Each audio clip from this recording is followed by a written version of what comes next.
The city of joy, আমাদের আনন্দের শহর কলকাতা, পশ্চিমবঙ্গের রাজধানী। উন্নত প্রযুক্তির ছোঁয়ায় নিমেষে বদলাচ্ছে আমার আপনার সকলের প্রিয় শহর কলকাতা।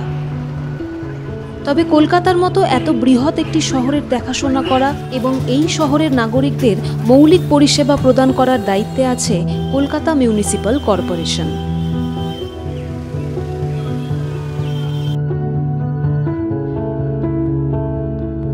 আমাদের দৈনন্দিন জীবনে বিভিন্ন ধরনের সামগ্রী ব্যবহার করার পর যে আবর্জনা এবং দূষণ সৃষ্টিকারী বর্জ্য পদার্থ উৎপন্ন হয় তা সঠিক উপায়ে অপসারণ করার কাজটিও কিন্তু দায়িত্বের সাথে পালন করে কেএমসি। এই 7 রকম বর্জ্যের মধ্যে C&D ওয়েস্ট অর্থাৎ নির্মাণ ও ধ্বংস উপাদান থেকে পাওয়া বর্জ্য ব্যবস্থাপনার কাজ প্রথম শুরু হয়েছে কলকাতায়। যেমন কোনো বহুতল বিল্ডিং বা বাড়ি যখন ভেঙে ফেলা হয়, সেই বিপুল পরিমাণ বর্জ্য যায় কোথায়? এতদিন ফুটপাতে বা যেখানে সেখানে নির্মাণ সম্পর্কিত ধ্বংসাবশেষ ফেলে দেওয়া হতো, কিন্তু এখন কলকাতা পৌরসভা ও রিসাস্টেনেবিলিটি লিমিটেডের একটি সংস্থা হায়দ্রাবাদ ইন্টিগ্রেটেড MSW লিমিটেডের যৌথ উদ্যোগে সেই বর্জ্য সংগ্রহ করা হচ্ছে। কলকাতা কনস্ট্রাকশন অ্যান্ড ডেমোলিশন প্রকল্প হল অত্যাধুনিক পুনর্ব্যবহারযোগ্য সুবিধা, যা শহরের নির্মাণ সামগ্রীর সমস্যার সমাধান করতে এবং সুস্থায়ী ভবিষ্যৎ গড়ে তুলতে সাহায্য করবে। কলকাতার নিউ টাউন পাথুরাঘাটায় প্রায় 5 একর জমি নিয়ে গড়ে উঠেছে এই সুবিশাল প্ল্যান্টটি।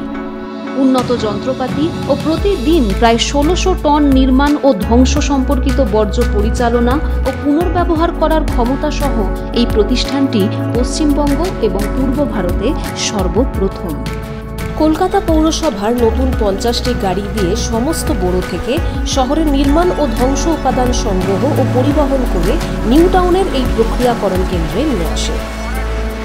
তারপর ম্যাগনেটিক সেপারেটর ও ম্যাগনেটিক সেন্সরের সাহায্যে সেই বর্জ্য পৃথকীকরণ করে কাঠ, কাপড়, কয়লা, প্লাস্টিক ও অন্যান্য অনাবশ্যক বর্জ্য আলাদা করা হয়।